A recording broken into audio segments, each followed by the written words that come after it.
요한복음 묵상 91번째 시간입니다. 오늘 본문은 요한복음 19장 38절에서 42절의 말씀이 되겠습니다.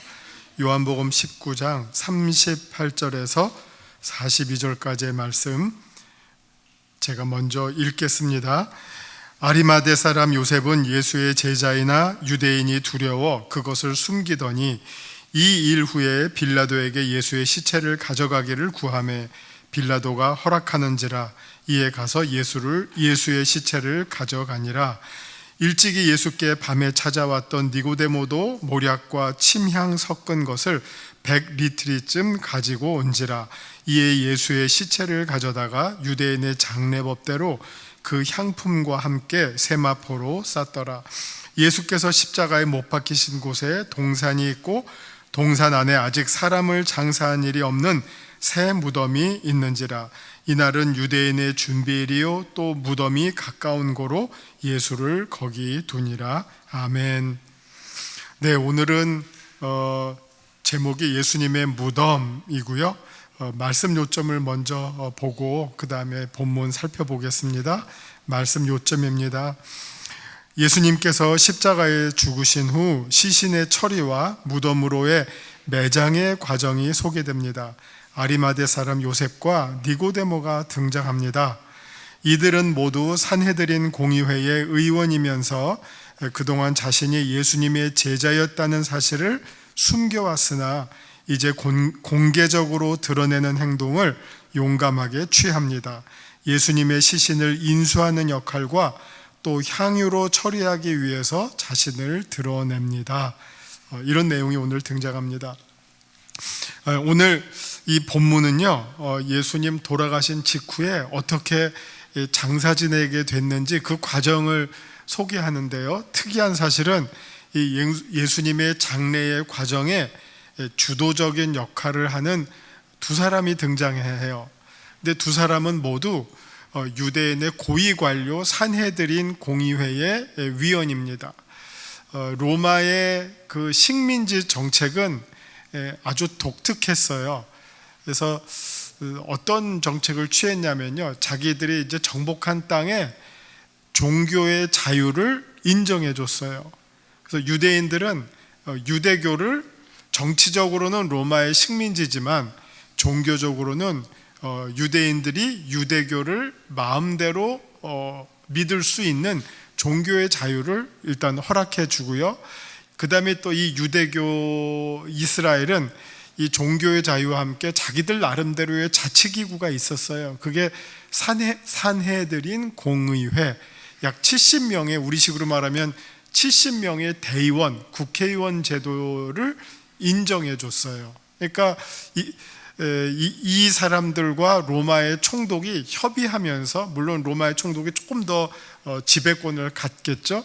요거를 인정해주는 그 정책, 식민지 정책을 펼쳤어요. 그러니까 어떻게 보면 아주 세련된 식민지 정책이죠. 뭐 무자비하게 그냥 종교의 자유도 인정하지 않고 다 때려잡고 막 이런 독재로 한 것이 아니라 나름대로의 법과 질서를 유지하면서 그 식민지 나라의 종교와 최소한의 정치제도의 자유를 인정해 주면서 로마가 상당히 법이라고 하는 테두리를 가지고 합리적으로 지배를 했던 나라가 로마라고 하는 제국이죠. 그래서 아마 그 수많은 나라들을, 민족들을 정복하면서도 그 나라를 다 잘 효과적으로 다스릴 수 있었던 그런 체제를 로마가 가지고 있었다는 것을 우리가 보게 됩니다. 그래서 특별한 것은 이 예수님의 십자가형 이후에 이 죽음을 장사 지내는 과정 가운데 두 사람의 산헤드린 공의회 위원이 등장을 하는데, 한 사람은 아리마대 사람 요셉이고 또 하나는 니고데모예요. 참 특이하죠? 예수님의 어떤 제자들도 여기에 주도적인 역할을 했던 것이 아니라 산헤드린 공의회의 두 위원이 이제 역할을 하게 됩니다. 우리가 좀 더 이스라엘 역사를 보면요, 이때까지는 산헤드린 공의회가 기능을 하고 종교의 자유도 로마가 인정을 했어요. 근데 이제 한 64년 이때부터는 좀 로마의 정책이 조금 무자비해집니다. 그래서 로마의 황제가 이스라엘 향해서 아주 점점 강압적으로 지배를 하게 돼요. 그래서 아마 로마에서 64년경에 네로가 로마의 황제인데 그 로마에 큰 화재가 났는데, 이 화재 때 네로가 어떤 정치적인 제스처를 하냐면은 그 화재가 너무 피해가 컸던 거예요. 그래서 정치 지도자로서 이 화재의 피해를 고스란히 자기가 부담하기가 어려우니까 이 화재의 그 이면에 기독교인들이 방화를 저질렀다라고 하면서 기독교인들을 희생양으로 잡고요. 그때부터 그동안 로마가 이스라엘에게 상당한 자유를 주었었는데, 그 이후부터 황제들이 이스라엘에 대한 정치적인 이 압박이 가해집니다. 그리고 예루살렘을 정복하게 되고요. 산헤드린 공의회를 70년대에 해산하게 됩니다. 이때부터는 이제 이스라엘을 향한 로마의 정책이 강압적으로 바뀌게 돼요. 그래서 약 70년서부터 318년 기독교가 로마에서 공인되는 종교로 인정받기까지 약 한 200년의 기간은 엄청난 핍박과 암흑의 시간을 기독교인들이 당하게 됩니다. 이스라엘에서는 당연하죠. 예루살렘에서는 당연하죠. 그러니까 로마의 성전이 다 무너지게 돼요. 완전히 이제 종교적인 압박의 시대로 처하게 됩니다. 그런 어떤 이제 이 이후의 역사를 경험하게 되고, 그런데 놀라운 것은 그런 어떤 핍박의 시대를 기독교인들이 이겨내요. 그래서 318년에 기독교가 공인이 됐다고 하는 것은 그 핍박을 오히려 이겨냄으로 말미암아 다시 기독교가 로마가 인정하는 공식적인 종교 가운데 하나로 인정을 받은 것이 318년이고요. 이어서 380년에는 무슨 일이 일어나느냐? 기독교가 로마의 정식 국교가 돼요.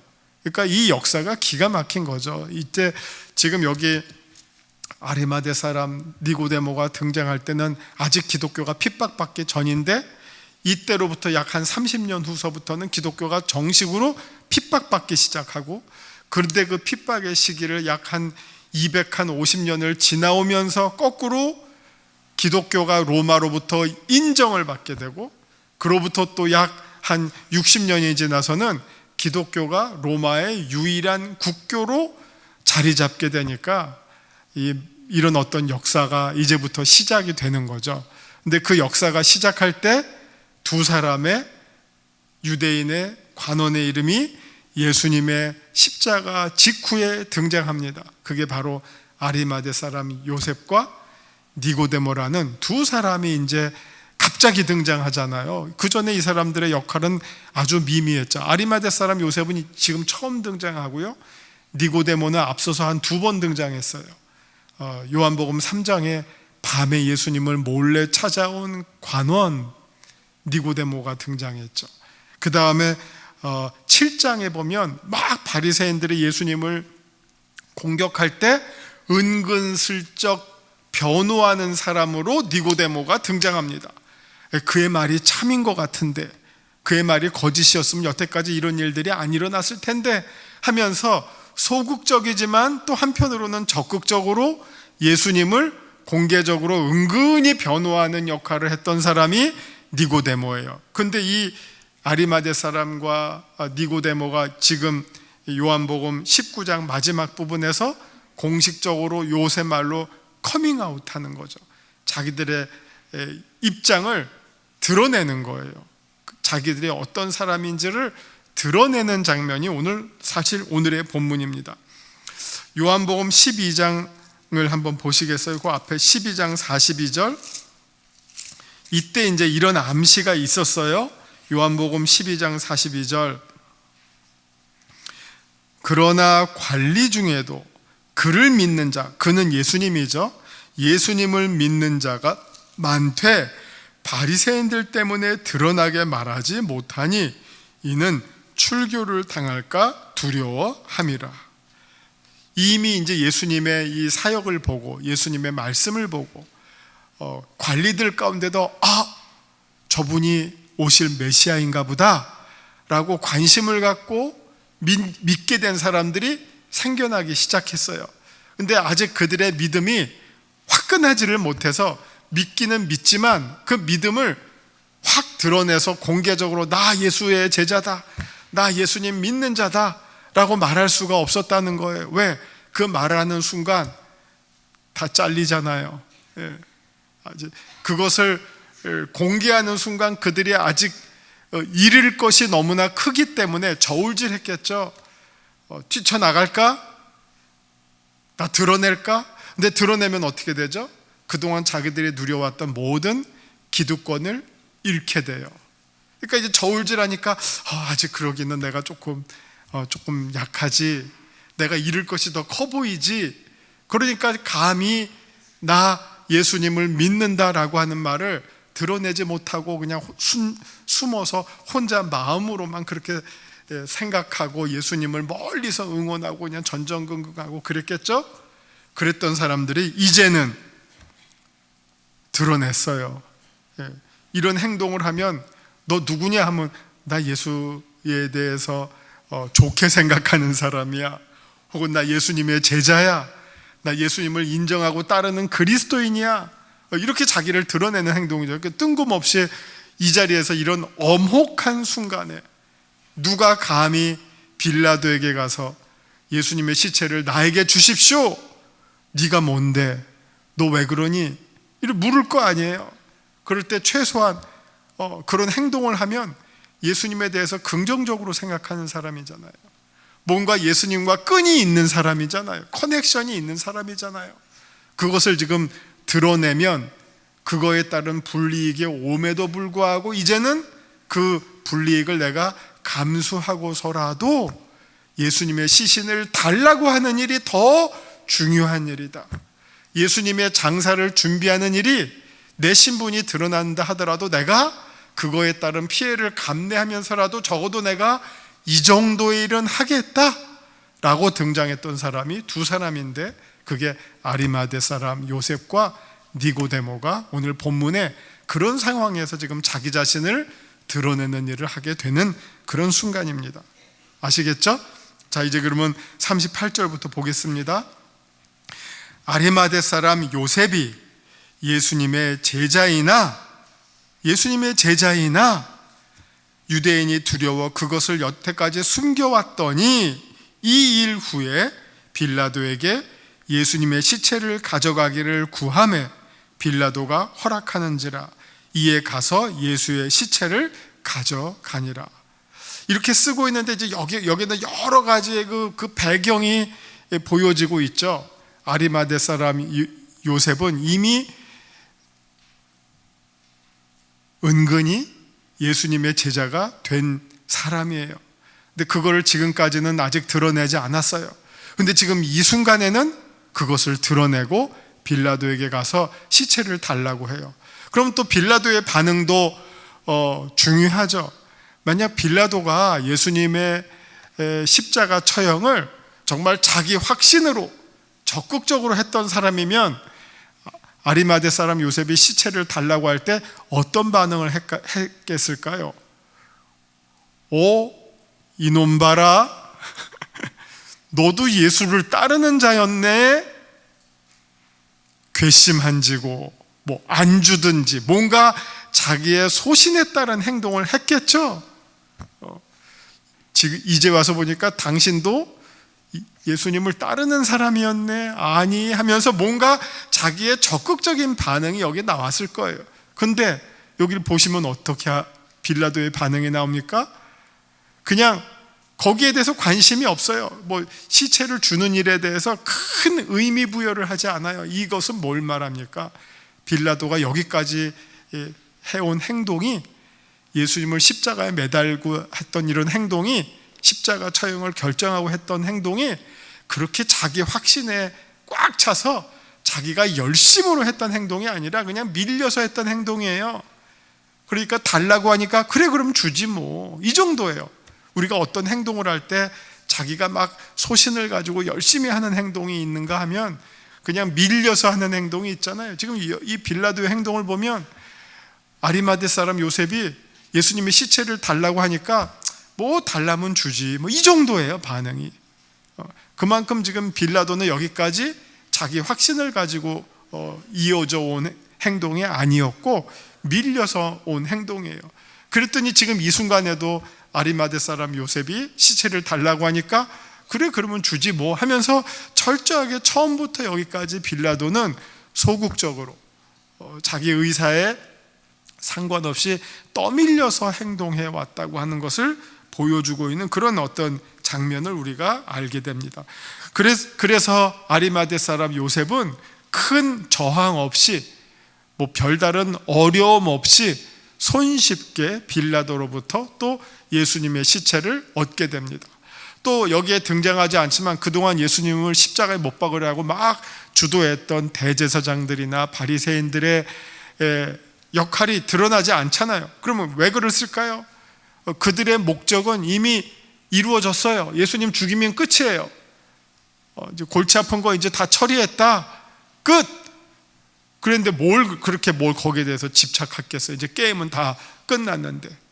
그러니까 그들의 어떤 역할이나 반응이 드러나지 않아요.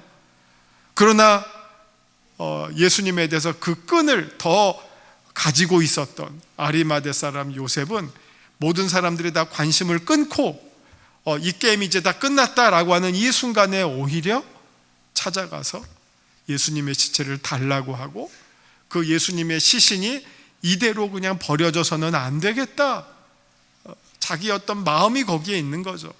예수님을 향한 그 사랑과 관심이 계속 예수님의 죽음으로 끝나지 않고 거기에 남아 있는 거예요. 그래서 예수님의 시체를 달라고 요구했던 것입니다. 이게 우리가 마가복음을 보면 여기서는 그냥 여기까지만 나왔죠. 그냥 아무도 매장한 적이 없는 새 무덤에 예수님을 이제 장사 지내게 되는데, 다른 복음서에는 이 무덤이 아리마대 사람 요셉이 산 무덤이에요. 아무도 쓰지 않았던 무덤을 샀다는 거예요. 그러니까 여러분, 그 이스라엘의 이 매장 제도를 여러분이 조금 아셔야 돼요. 지금 예수님을 어디에다가 매장합니까? 안치합니까? 그 굴이에요, 굴. 그러니까 굴이 있는데 거기는 자연굴이 많잖아요. 이게 팠는지 아니면 자연굴인지 모르겠어요. 이렇게 굴 안에 들어가면 이 공간이 있잖아요. 굴 안에 공간이 있을 거 아니에요. 그 공간에다가 그 벽을 파요. 관이 들어갈 만큼 파요. 그리고 그 판 자리에 예수님의 시신을 누워요. 그러면 끝. 뭐 경우에 따라서 그 판 자리를 다시 메꿀 수도 있고 안 메꿀 수도 있어요.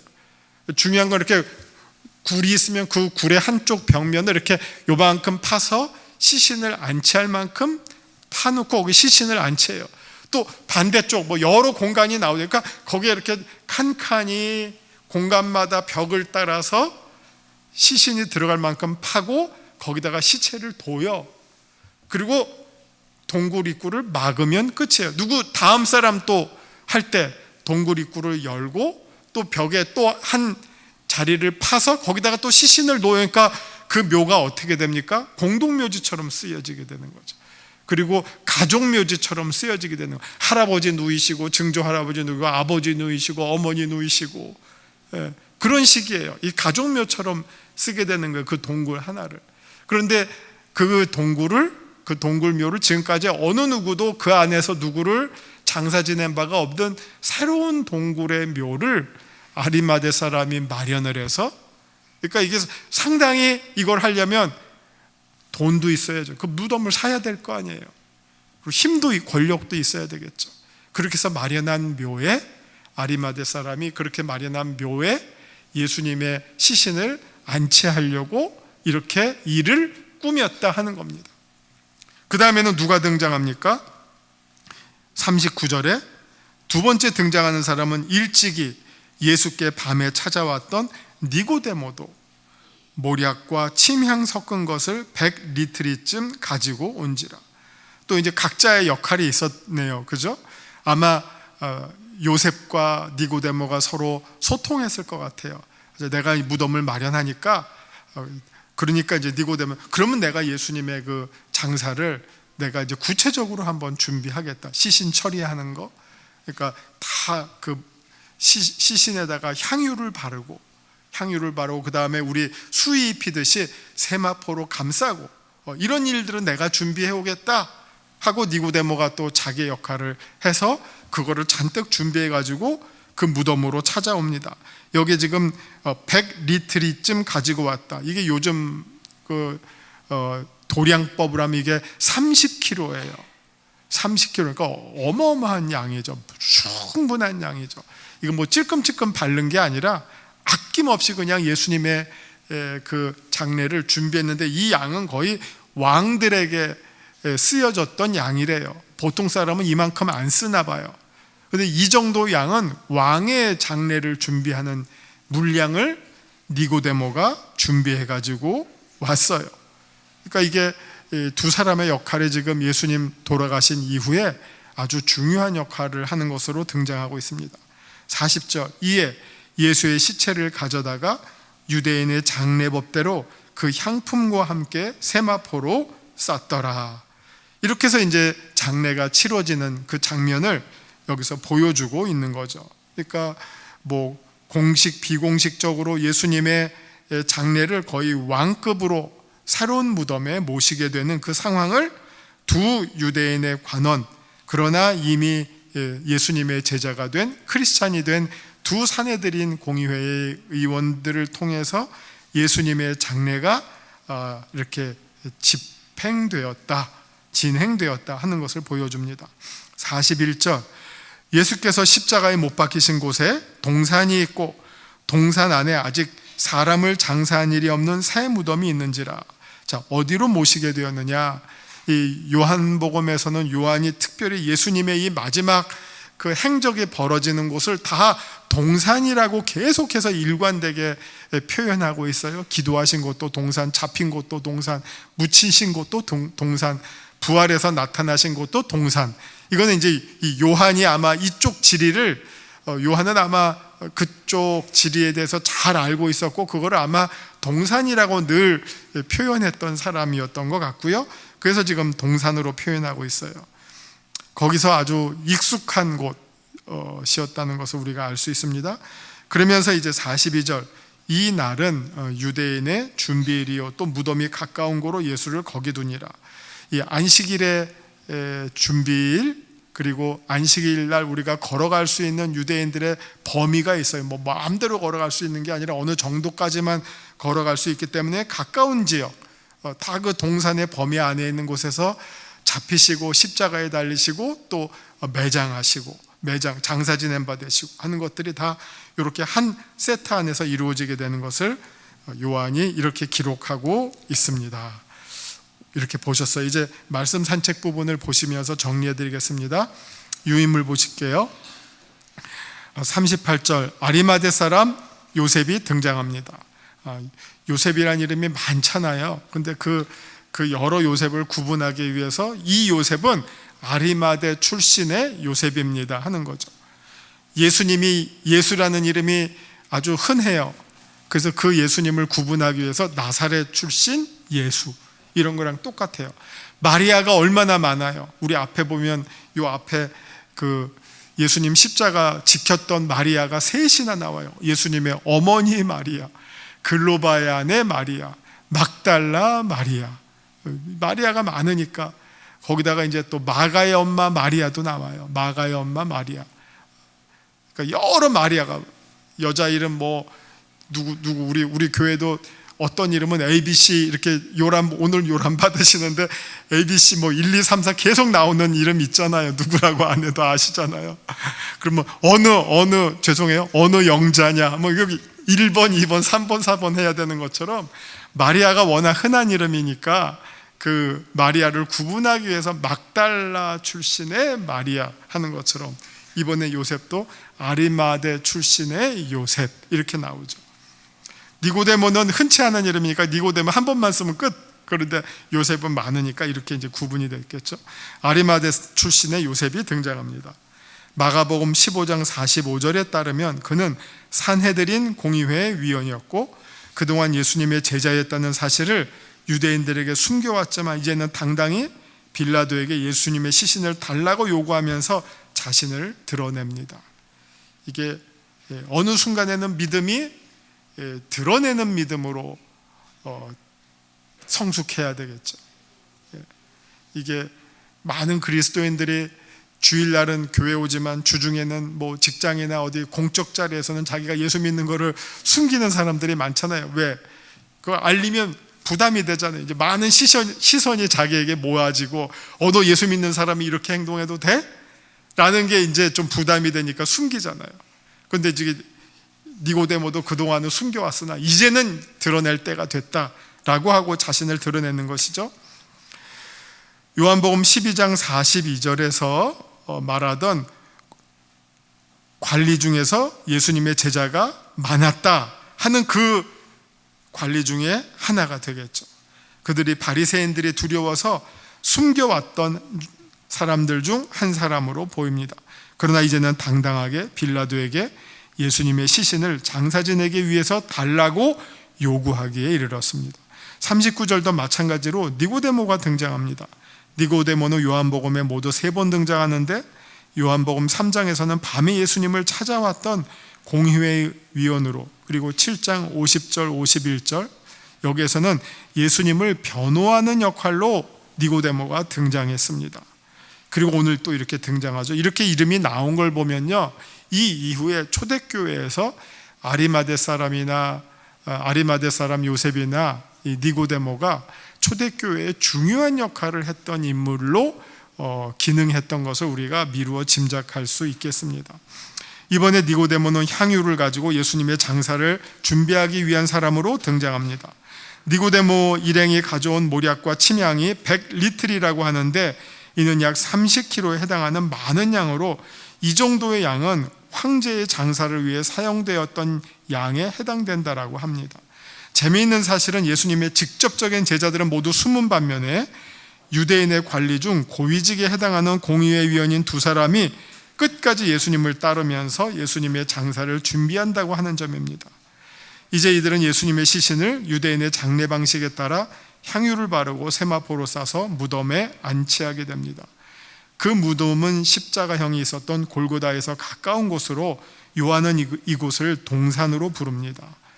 그곳에 아직 사용한 적이 없는 새 무덤에 예수님의 시신이 안치됩니다.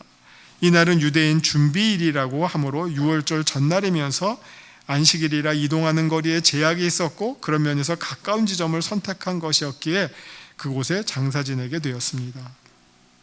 요한은 일관되게 예수님의 마지막 일정과 관련된 곳을 동산이라고 부르고 있습니다. 체포되신 곳, 장사 지내신 곳, 부활하신 곳 모두 동산으로 부르고 있습니다. 자, 예수님은 누구십니까? 많은 제자들을 두신 훌륭한 스승이고요. 그 중에는 아리마대 요셉이나 니고데모와 같이 유대인의 고위 관리들도 있었습니다. 또 예수님의 장사 지내는 과정을 볼 때 예수님을 왕으로 취급하고 대접하려는 의도도 우리가 확인하게 됩니다. 내게 주시는 교훈, 사람들을 두려워하지 않고 당당하게 나의 믿음을 드러낼 수 있는 용기가 필요함을 니고데모와 또 아리마대 사람 요셉을 통해서 우리가 보게 됩니다. 자, 기도하면서 마칩니다. 주님, 우리도 아리마대 요셉과 니고데모처럼 예수님을 끝까지 따르는 제자이면서 또 어려운 순간에도 우리의 믿음을 담대히 드러낼 수 있는 용기 있는 제자들이 되게 하여 주옵소서. 예수님의 이름으로 기도합니다. 아멘.